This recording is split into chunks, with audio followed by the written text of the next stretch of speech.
Problemista is a 2023 film, A24, that's why it's on my radar. Now, I saw the trailer for this, it didn't really intrigue me, but I didn't get to watch it in theaters because I had like 8 movies coming out that week or whatever. It was a crazy March, and I didn't get a chance to watch it, but got it from the library. This one is about Alejandro Martinez. He is from El Salvador. And the film's opening, he comes from a beautiful land with a really creative mother, and he wishes to create all sorts of weird new toys and work for Hasbro.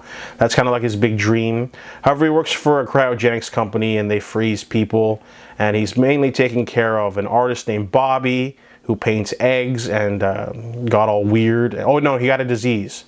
He got a disease and decided to freeze himself. So he left his wife, Elizabeth, a wreck with no money, having to pay for his cryogenics stuff. And Alejandro is fired one day and meets Elizabeth. She's the title character. She's the Problemista, which means roughly troublemaker. She's the ultimate Karen, basically. She basically is someone who's really shrilly, and if you try to reason with her, she'll accuse you of shouting at her. And Alejandro's very patient, though, so he needs sponsorship because without it, he will disappear.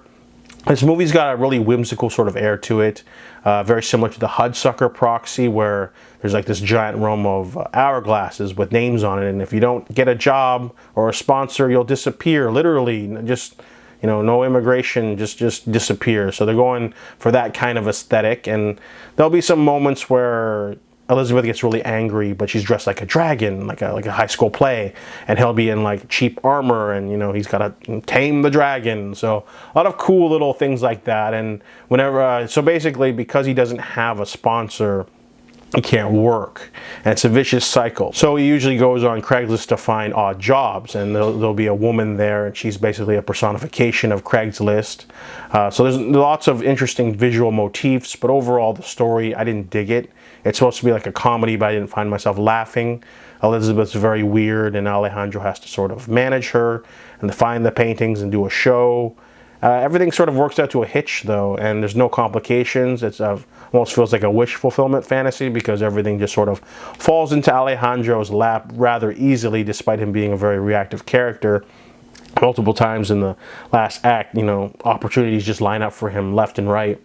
Doesn't feel very realistic to New York City, but it is going for a sort of whimsical sort of like, maybe this isn't, you know, as a comedy, don't take it too seriously. This is kind of like a weird sort of, you know, alternate world, because they have this whole future plot line too, and it's just kind of weird. So overall, Problemista is fine. You know, the acting's good. It's a, you know, very strange, unique debut from the writer-director, actor. So Tilda Swinton's great, of course, and even RZA's got a weird small role. I just didn't quite dig this one. Problemista's fine, and just I didn't really like it. So I give it a 4 out of 10.